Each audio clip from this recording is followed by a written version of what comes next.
వాస్తవంగా తెలంగాణ రాష్ట్ర ఏర్పాటు ఉద్యమమే నిధులు నియామకాలు అంటే వాస్తవంగా తెలంగాణ ప్రాంతానికి చెందినటువంటి ఉద్యోగ అవకాశాలు స్థానికేతరులు కొల్లగొడుతున్నారనేటువంటి ఒక భావనతోని అంటే ఆనాడు తొలి దశ తెలంగాణ రాష్ట్ర ఏర్పాటు ఉద్యమం 1969 ప్రాంతంలో అప్పుడైతే కేవలం ఈ స్థానికత ఉద్యోగ అవకాశాల సంబంధించే ఉద్యమం తెర మీదకి రావడం జరిగింది. దానికి అనుగుణంగా 1975లో 1975లో అంటే అప్పటికి ఆంధ్ర ఉద్యమం కూడా వచ్చినట్టుంది. బట్ అప్పుడు ఏదైతుందో ఈ స్థానికత ఉద్యోగ అవకాశాలను పరిరక్షింపబడే విధంగా 1975లో కేంద్ర ప్రభుత్వం రాజ్యాంగ సవరణ చేపట్టి రాజ్యాంగ సవరణతో ఆర్టికల్ 371D రాజ్యాంగంలో పొందుపరిచి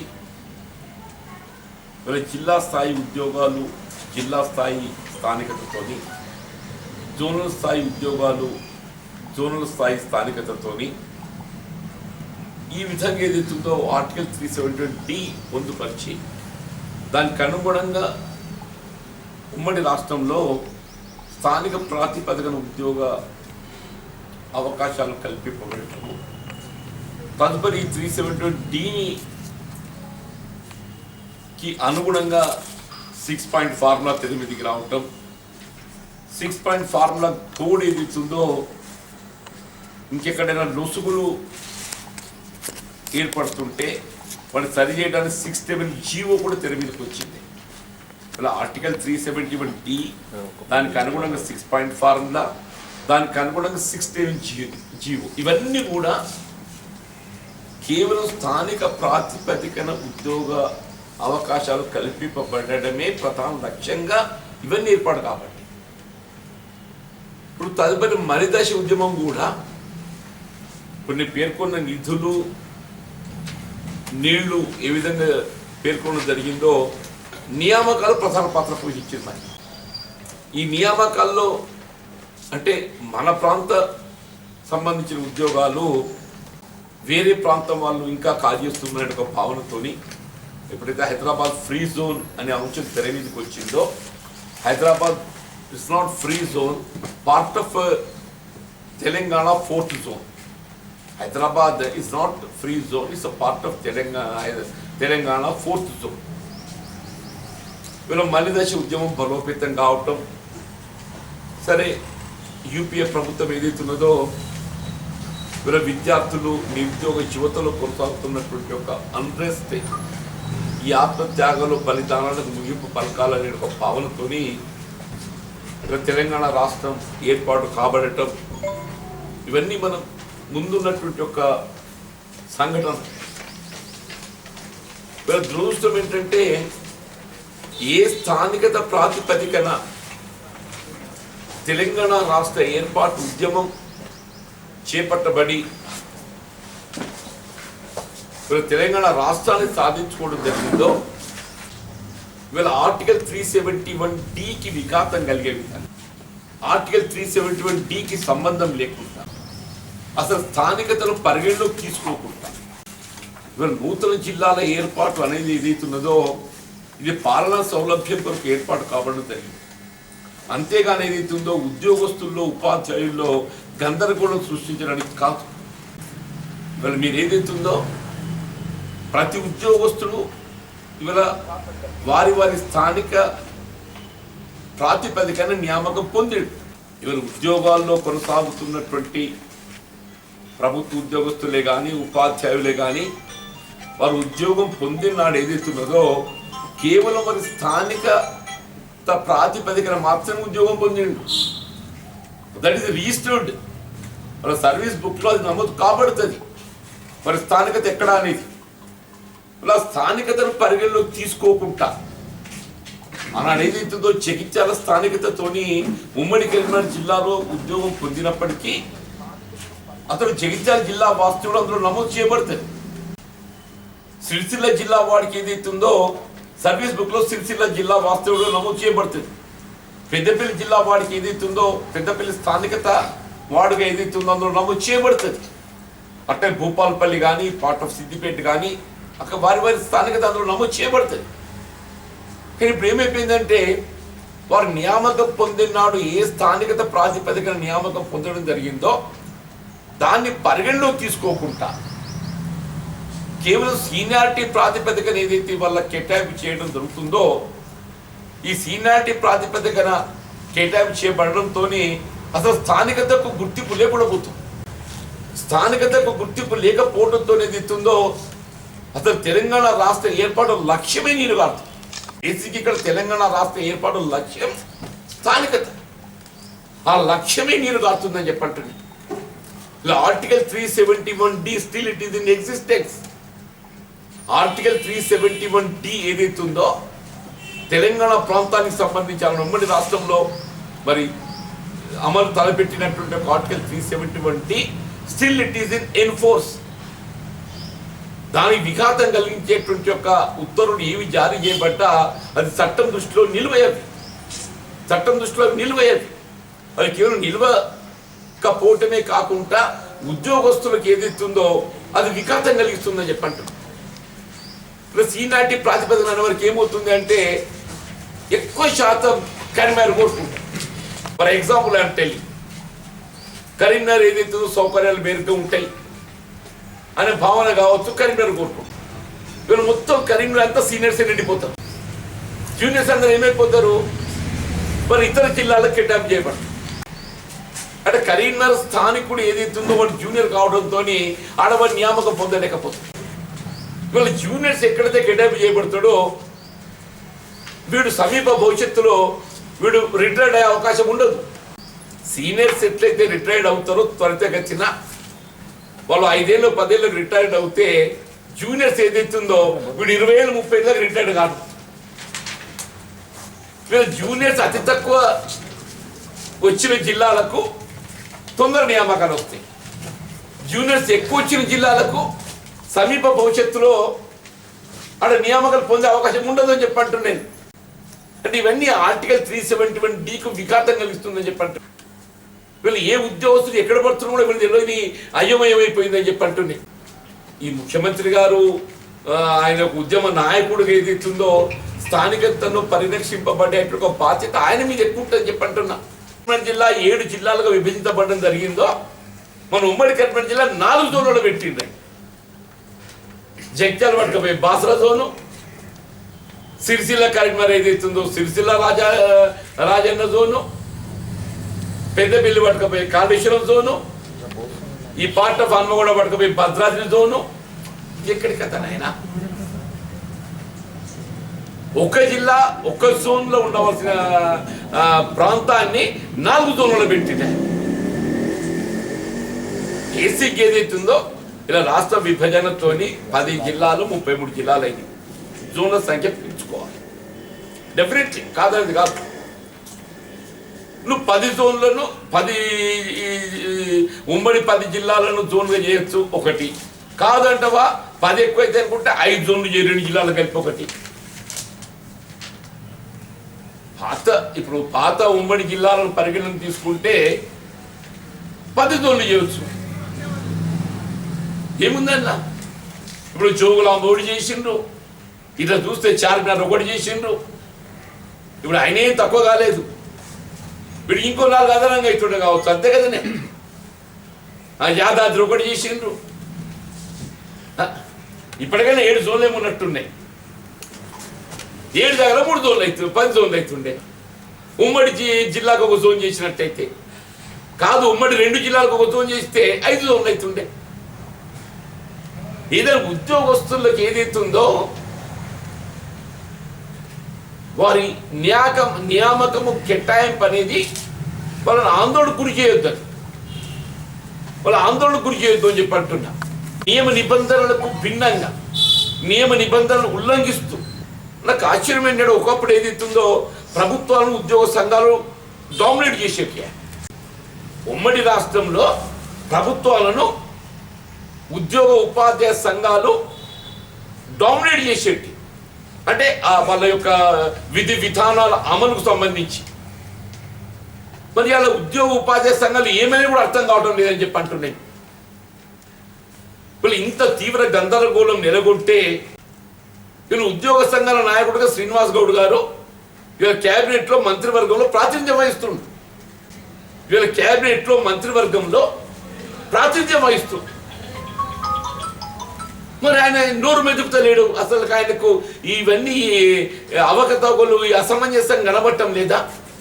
ఈ ఆర్టికల్ 370 ఉల్లంఘించడం కనబడటం లేదా?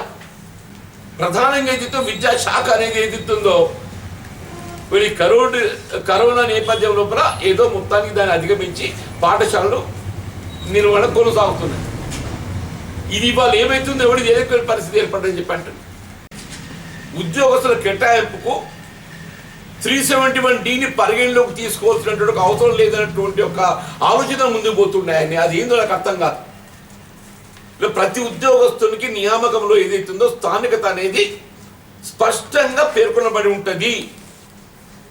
ప్రతి ఉద్యోగస్తునికి ఆ స్థానికత ఆధారంగానే ఆయన ఉద్యోగ నియామకం పొందిండు. చిత్రం ఏంటంటే ఆ స్థానికత ఆధారంగానే ఉద్యోగస్తుడు నియామకం పొందిండు. ఇలా స్థానికతను పరిగణలోకి తీసుకోకుండా జగిత్యాల జిల్లా ఉన్న పెద్దపల్లికి ఎత్తుండో, పెద్దపల్లి జిల్లా ఉన్న ఏదైతుందో అక్కడక్కడ ఇంకెక్కడో ఎత్తుండో. అసలు ఇవాళ అతి కష్టం మీద ప్రభుత్వ పాఠశాలలు భౌతికంగా కొనసాగుతుంది. మన విద్యాలయాలను ఏదైతే ఏ విధంగా పటిష్టం చేసుకోవాలి, ఇవాళ కరోనా కోడ్ అధిగమించి ఏదైతుందో ఇవాళ విద్యార్థులు తల్లిదండ్రులు ఏదైతే వీళ్ళ ప్రైవేట్ పాఠశాలలో ఫీజులు జులుం అధికంగా ఉండడంతో ప్రభుత్వ పాఠశాల వైపు మొగ్గుతున్నారు. ఈ వచ్చిన సంఖ్యను మనం ఏ విధంగా కాపాడుకోవాలి, ఉన్న ఖాళీలను ఏ విధంగా భర్తీ చేయాలి, ఆ ఉన్న ఖాళీలను ఏ విధంగా భర్తీ చేయాలనో ఆలోచన లేకుండా ఇలా రాష్ట్రం ఏర్పడుతున్న అదనంగా ఉద్యోగాలు మనం పొందగలుగుతాం, ఏర్పడతాం అని చెప్పి భావిస్తే రాష్ట్రం ఏర్పడ్డ నాడు అధికారిక లెక్కలకు అనుగుణంగా 107,000 ఉద్యోగాలు ఖాళీలు ఉంటే ఇలా 191,000 వచ్చినాయి. ఓ మంత్రి చెప్తాడు మేము నింపలేదా, మేము 130,000 నింపినాం 130,000 నింపలే ఎవడంటుండే. మరి పెరిగిన ఖాళీల సంగతి ఇదంటున్నాం ఏమనేది? నువ్వు 1,90,000 ఎడికి నింపిడు సింగరేణి కాలనీస్లో నింపిండు. సింగరేణి కాలనీస్లో ఏదైతుందో కంపాషనెట్ అపాయింట్మెంట్ పదవి విరమణ పొందితే అందులో నింపిండు. తెలంగాణ ఏర్పడగా 16 లక్షల ప్రైవేట్ సెక్టర్ ఉద్యోగాలు ఇచ్చిన ఎవరికి ఇచ్చినాయి? 16 లక్షలు ఎవరికి ఇచ్చినావు? నువ్వు స్థానికతను అమలు చేసిన 16 లక్షల ఉద్యోగాలకు వీళ్ళు తెలంగాణ హైదరాబాద్ నగరంలో ఉద్యోగ అవకాశాలు పొందుతున్న వాళ్ళల్లో more than 75% స్థానికేతరులు, more than 75% స్థానికేతరులు అని చెప్పి అంటున్నా. అదే మన పొరుగు రాష్ట్రం జగన్ రెడ్డి వాళ్ళు ఆంక్షలు పెట్టిండు. Even in private sector also you must implement local reservation. వీళ్ళు ఆంధ్ర రాష్ట్రంలో ఏదైతుందో మొదటి కొలువులు ఎన్నున్నాయని చెప్పని కాదు, ఉన్న కొలువులు ఏదైతుందో స్థానికత ఆధారంగా మాత్రమే నువ్వు వాటిని భర్తీ చేయాలి. స్థానికేతలకు ఉద్యోగ అవకాశాలు కల్పించవద్దు. అమలు చేస్తుంటే నీకు సోయి ఉన్నదే యూనివర్సిటీ అందరూ ఆశీర్వాదకస్తున్నాడు. మొత్తం ఆశీర్వాదం ఇప్పుడు పెద్ద అదుగున్నది. నాకు ఫోన్ చేసి ఏం సార్ నాకు కూడా అర్థం కాలం ముందు అది ఏంటన్నా ఆయన అని అంటే అది ఈ కథ అంతా చెప్పుకొచ్చి ఈ వచ్చిన యూనివర్సిటీ వాడు ఎప్పుడు రిటైర్డ్ అవుతారు సార్, వాళ్ళకి ఒక్కొక్కరు 30 ఏళ్ళ సర్వీస్ ఉన్న దానికి. వీడు ఉన్న ఏడు ఏదో 50 నుంచి 61 చేసింది. వీడు అడిగింది లేదు పెట్టింది లేదు, అడిగింది లేదు పెట్టింది లేదు, 50 వీడు 61 చేసి పాలిసిపో అంటే ఏంటి? ఇక భవిష్యత్తులో యువతకు ఉద్యోగ ఉపాధి అవకాశాలు కల్పించడం ప్రసక్తే లేదు. ఇందుకైనా తెలంగాణ రాష్ట్రాన్ని సాధించుకున్నది. తెలంగాణ రాష్ట్రాన్ని సాధించుకుంది ఇందుకేనా అని చెప్పి అంటున్నాం. అలాంటి ఏ నిరుద్యోగ యువత ఆత్మత్యాగాల్లో బలిదానాలు చేసుకుంటే తెలంగాణ రాష్ట్రం ఏర్పాటు కాబడి దొరగారు ముఖ్యమంత్రి అయిందని చెప్పి అంటున్నాయి. ఆయన కావడంతోనే ఏ ఉద్యమ ఫలితం, ఏ ఆత్మత్యాగాలు బలిదానాల ఫలితం రాష్ట్రం సాధించుకోవడం జరిగిందో వాళ్ళ మీదనే గుడ్డలు పెడుతుండే. ఎక్కిన చెట్టునే కొమ్మ నరుకుతుందని చెప్పి అంటాడు కదా. ఏ చెట్టునెక్కి నువ్వు ఇలా కుర్చీ అధిష్ఠించినవో ఆ చెట్టు కొమ్మని నరికే విధంగా అటు నిరుద్యోగ యువత, ఇటు ఉద్యోగ ఉపాధ్యాయ దాని ఉన్న క్లాసెస్ చూస్తే ఆశ్చర్యమే. వితంతు అంటే కంపాషనెట్ అపాయింట్మెంట్ పొందిన వాళ్ళు మాత్రమే వితంతు అట. ఒక ప్రభుత్వ ఉద్యోగస్తురాలు భర్తను కోల్పోతే వితంతువు కాదా అనే? ఒక ప్రభుత్వ ఉద్యోగస్తురాలు భర్తను కోల్పోతే వితంతు కాదా అంటే ఇవాళ ఇప్పుడు ఈ 317 జీవోకు అనుగుణంగా ఒక ప్రభుత్వ ఉద్యోగస్తురాలు భర్తను కోల్పోతే వితంతువు కాదు. ఇది ఆశ్చర్యమని చెప్పంటున్నా. ఇది ఆడబిడ్డల పట్ల ఈ ప్రభుత్వానికి ఉన్నటువంటి ఒక చిత్తశుద్ధి, ఆడబిడ్డల పట్ల ఈ ప్రభుత్వానికి చిత్తశుద్ధి అని చెప్పి అంటున్నాయి. పాపం మొన్న 33% రిజర్వేషన్ అమలైంది పోలీస్ డిపార్ట్మెంట్లో, ఎడ్యుకేషన్ డిపార్ట్మెంట్ అమలు అవుతున్నది. ఆ స్థానికత అనేది వాళ్ళకి అమలు చేయాలి కదా. కానీ ఆడవాళ్ళకైతే స్థానికత అమలు చేయాలి కదా. స్థానికత అమలు చేయలేకపోవడంతో అందరికంటే ఎక్కువ ఇబ్బందులు గురయ్యేటోళ్ళు మా ఆడబిడ్డలు అని చెప్పండి. అందరికంటే ఎక్కువ ఇబ్బందులు గురయ్యే మా ఆడబిడ్డలు అని చెప్పంటున్నా. దాని భర్తవు కాడా, దాని సంసారము కూడా, నౌకరవు కాడా. భర్త అంటేనో భార్య ఎండబెట్టకపోతాడు, భార్య నౌకరు చేసేది భర్త ఎండబెట్టకపోతుంది. భర్త ఏదో చిన్న పెద్ద వాడిని 10 వాడిని చేసుకో రూపాయలు వానికి ఉంటుంది కదా. ఇప్పుడు ఆమె ఒంటరి జీవితం గడపాలి, భూపాలపల్లికి పోయి ఆమె భూపాలపల్లి పోయి ఒంటరి జీవితం గడపాలి. అంతేకాదు తెలంగాణ రాష్ట్రాన్ని మనం కోరుకున్నది. మరి నిజంగానే నేనేమంటున్నా, ఆర్టికల్ 371(d)ని యథావిధిగా కొనసాగిస్తూ దానికి అనుగుణంగానే ఇవాళ మీరు ఏ కేటాయింపు చేయబడ్డా చేయాలి. ఇలా ఆర్టికల్ 371(d) ఇవాళ కేవలం ఉద్యోగ నియామకాలు అంటే నియామకం చేయబడ్డటువంటి ఉద్యోగస్తుల కొనసాగింపును కూడా అది పరిరక్షిస్తుంది. ఎవరైతే 371(d)కి అనుగుణంగా ఉద్యోగ నియామకాలు పొందడం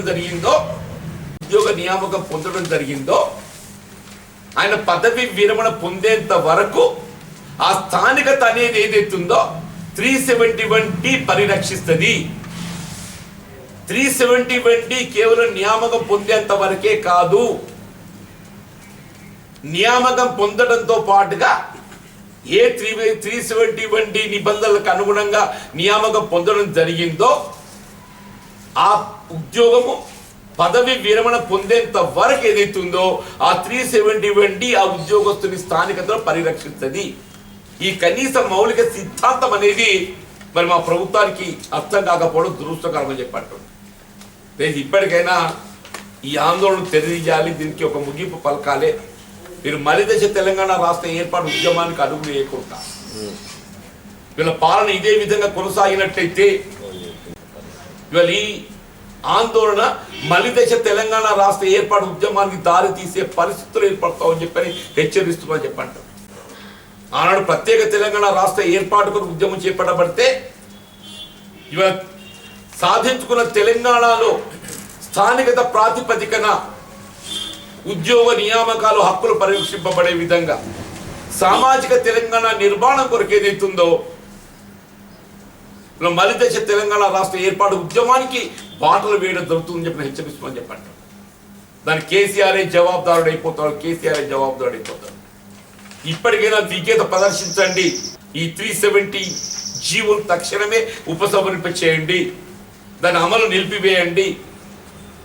ఈ ఆర్టికల్ 370 జీవో ఏదైతే మనం 6th డిసెంబర్ నాడు జారీ చేయబడడం జరిగిందో దానికి తక్షణమే నిలుపుదల చేసి ఉపసంహరింప చేయండి. మీరు ఉద్యోగ ఉపాధ్యాయ సంఘాలతో సమావేశాన్ని ఏర్పాటు, నిరుద్యోగ యువతతో కూడా ఏదైతుందో అందులో అవకాశం కల్పించండి. అఖిలపక్ష సమావేశాన్ని ఏర్పాటు చేయండి. అఖిలపక్ష సమావేశాన్ని ఏర్పాటు చేయండి నేను. ఇది ప్రస్తుతం ఉద్యోగంలో కొనసాగుతున్నటువంటి ఉద్యోగ ఉపాధ్యాయులకి పరిమితం కాకుండా ఇలా భవిష్యత్తు యువతపై ఏదైతుందో ఇది గొడ్డెలు పెట్టుగా మారకుండా 371Dకి అనుగుణంగా ఏ స్థానికత ప్రాతిపదికన ఉద్యోగ నియామకం పొందడం జరిగిందో ఆ ఉద్యోగ నియామక ప్రక్రియ పదవి విరమణ పొందేంత వరకు ఏదైతుందో 371D అతని పరిరక్షణ ఉంటుంది. నూతనం చేపట్టే ఏదైతే కేటాయింపు ప్రక్రియ ఉద్యోగ నియామకం పొందినాడు ఏ స్థానికత ప్రాతిపదిక నియామకం పొందడం జరిగిందో దానికి అనుగుణంగానే వాళ్ళకి కేటాయింపులు చేయాలి. ఏదైతే హెడ్ మాస్టర్ ఒక ట్రైబల్ హెడ్ మాస్టర్ గుండెపడుతో మరణించింది మెన్షన్ చేసింది. మహబూబాబాద్ జిల్లాలో ఈ పరిణామాన్ని తట్టుకోలేక గుండెపొడుతో హఠాన్ మరణించింది. ఈ ఆర్టికల్ 371D యొక్క ప్రాధాన్యత